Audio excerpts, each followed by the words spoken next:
another Techy Tuesday. This month I've been covering our frequently asked questions for 2022, and this week we're going to talk a little bit about how to import your contacts into Command.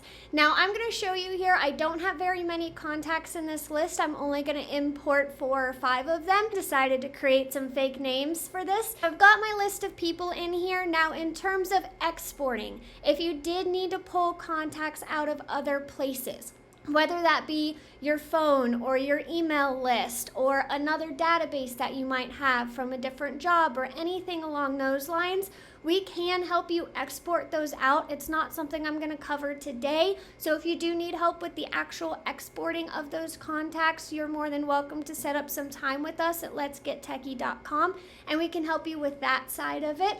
But going forward with our imports, I want you to see here the difference in some of these contacts that I have. So for Velma, now notice at this top row, I have very clearly listed what my fields are. At this point in time, I do not care what fields Command will actually accept. Go ahead and make any field that you feel like you need the information from. So my fields that I have are first name, last name, the spouse's name, phone number, email, fax, the street address with the city, state, zip, where I pulled the lead from, as well as their Facebook page accounts, notes I had, and then a budget field. So these are some of the typical fields that I see most agents come to me with. So these are some of the big ones I want to go over today. So if we see here like Velma, we've got her first and last name. All that Command requires from you when you put in a contact is a name. So if you notice on Shaggy, I don't have a last name. I also don't have a phone number or an email from him, but that will not matter. Shaggy will still go into my database the same way that Velma will, even if those fields are empty. So don't feel like you have to have every single field full for every single person. It's only going to pull in what's actually necessary. So something about this that is going to be important in regards to the names is that you cannot skip a field. Let's drag this phone number down here. Say I didn't know Scooby's information, I just knew his name, but the person underneath him in my export, I had a phone number for that person, but I did not have a name for that person. This is going to cause an issue. So you cannot import this sheet if there are skips in this first name field. If there's a skip in this field, it's going to start putting the person's name below it attached to the contact information for that empty field. So all of a sudden when I go to import, all of Daphne Jones's information is going to go in underneath what this person that I don't have their name for would have been. So it's going to cause a huge ripple effect, especially if you're doing almost 1,000 contacts. It's going to be a big problem. So please, the one thing that you will need to double check ahead of time is that you are not skipping any names in here. If there is a name skip, put something like need to know or anything in there. That way that person, you still get their phone number in there, but you're not skipping their name field and messing up the rest of your import. So something interesting I want to show you about this fax field. Right now it's completely empty for all of the contacts I plan to import. Here I would have 2 different options. I could go ahead and delete this field out if I know for a fact that none of these people will have those things and I don't need to put it into my command system. That way it's just an easy peasy, stick that import in. However, maybe you're importing hundreds of people, which you can do. Right now I'm only doing 4 people, but the fundamentals are going to stay the same whether you have 4 people or you have 400 people. So maybe you do have over 1,000 contacts you're trying to import at once. If that's something you're trying to do, you may not want to go through this fax field and see if everybody has a fax number and then delete it out. So you can leave this in. I'll show you what we're going to do with it and how we're going to ignore it when we actually put the entire sheet in. So now that I have an Excel file, now you can use Excel, you can use numbers, you can use Google Sheets like I am here. Does not matter which one you are using. All that matters is the way that you download it. So now once I've cleaned up my contact sheet, it's ready to go. Everything is sorted through and I am good to go ahead and import it. I'm gonna click on File. After I click on File, I'm gonna go down to where it says Download. Now something really, really important. Command will not take an Excel file. Command is only going to take what's called a comma separated value, or the CSV file. So we'll go ahead and click on that CSV file. You'll see that it downloaded just straight to my computer, and now I can import this sheet into Command. When I go into Command, I'm gonna go into my Contacts tab, and I'm gonna go ahead and click this Import button right here at the top. What I can do next is you can either browse and go find that file, or since I have it here at the bottom of my screen, I'm just gonna drag and drop it into my command, and you will get a little check mark here letting you know that your upload is completed. Now we're gonna go ahead and hit continue, and this is where the cool stuff happens. So all of those fields we had are here on the left. These are all of the ones that I put in when I originally created my sheet. But over on the right, it says command fields. This is where I'm gonna try to match up my fields with the fields that are currently offered in command. So I could go first name, and then under the command fields, I'm gonna match that up to first name. That way when the sheet actually goes in and these contacts are imported, it's carrying over your fields into the correct placements in command that you would like them to go to. So we're gonna match first name to first name. We're gonna match last name to last name. Spouse name, we can go ahead and search in here. There is a big drop down, but you can also just start typing in what you're looking for. And I can put relationship spouse. Phone number, I can go ahead and find their primary phone number right here. There's also the options for secondary, additional phone numbers, depending on how much information you had inside of your export. So now we're gonna go ahead and click on primary phone. Email, we're gonna match up to be their primary email. Fax, now remember when I was telling you guys that I didn't have any faxes in there for my people.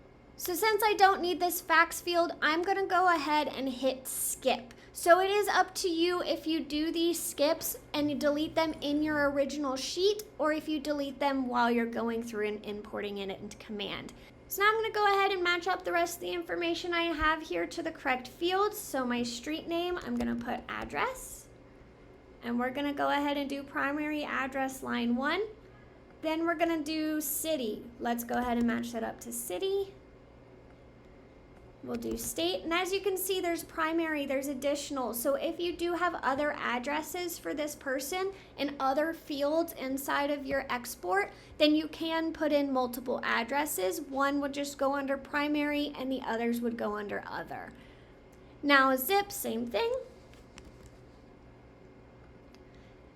Lead source, we do have an option for leads. So there is an option to do the social profiles where you can put in their actual links to their social pages. They have all these different ones. They're already fields here in command. So my field on my original sheet was labeled Facebook page, but I'm gonna match it up to what command lets me use, which is social profile Facebook.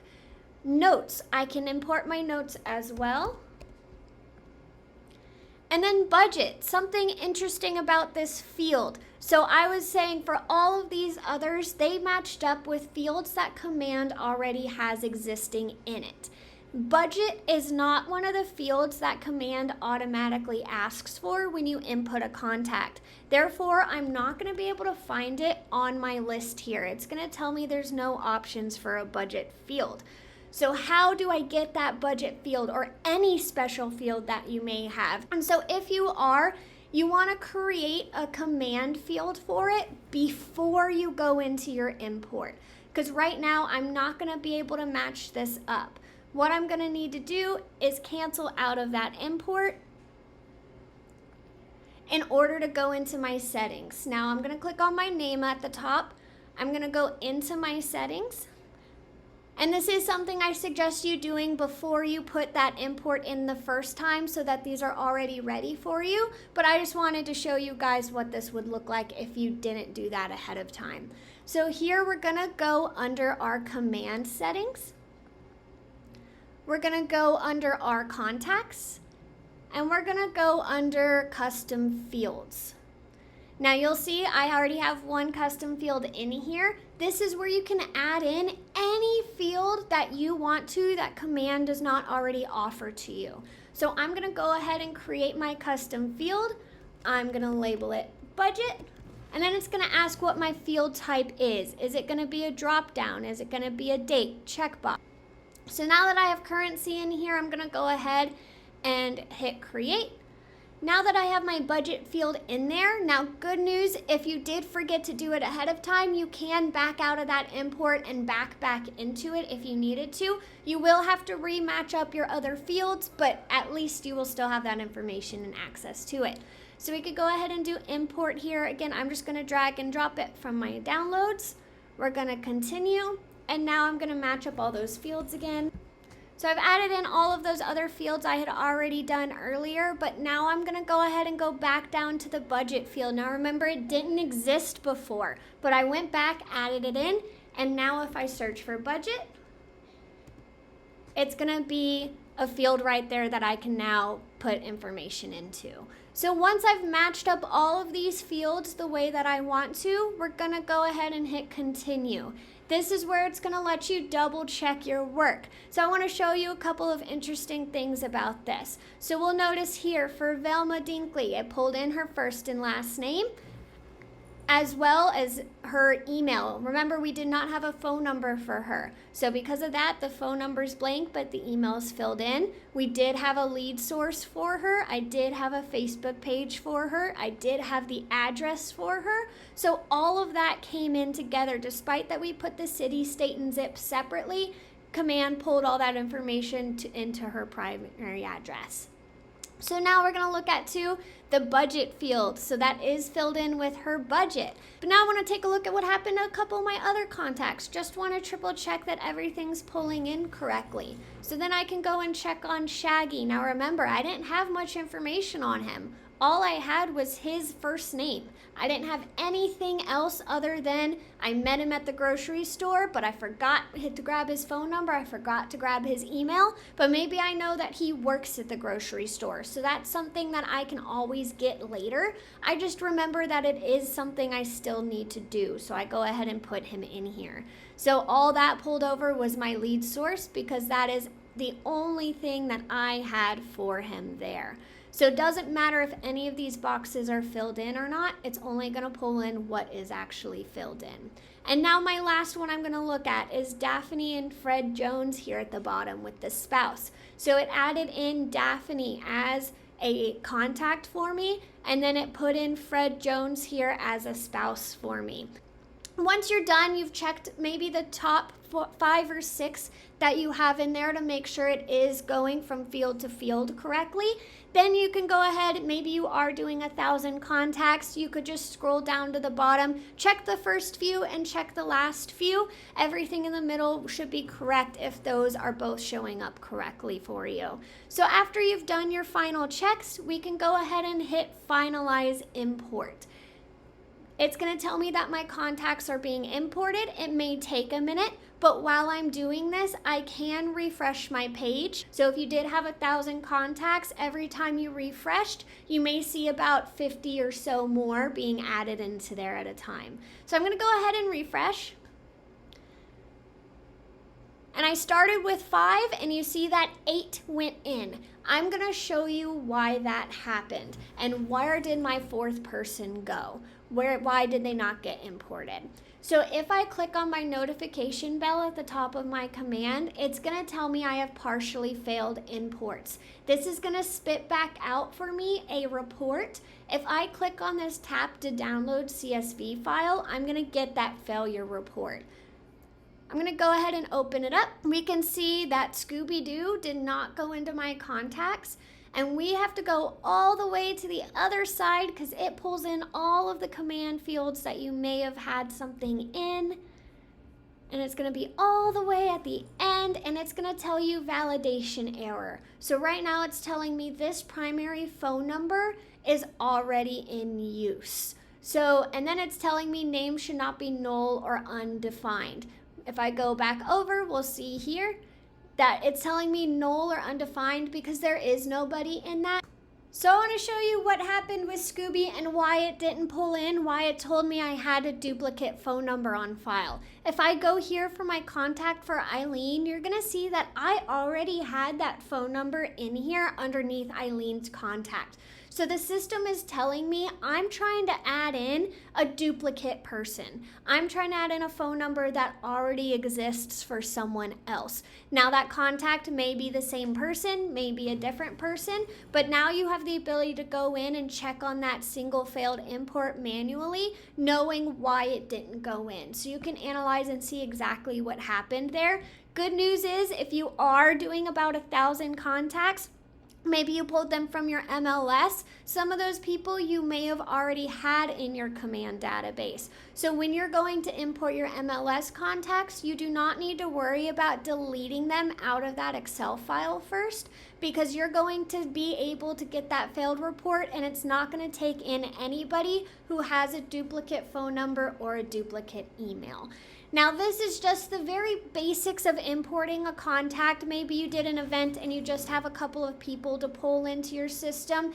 But if you do have a very large scale project and you're not sure where to start or how to export, or you get lost during any of these steps here today, then you can always sign up for an appointment with me at letsgettechy.com, and I can help you through the process from start to finish. And if you guys do need any extra help on this, please feel free to reach out.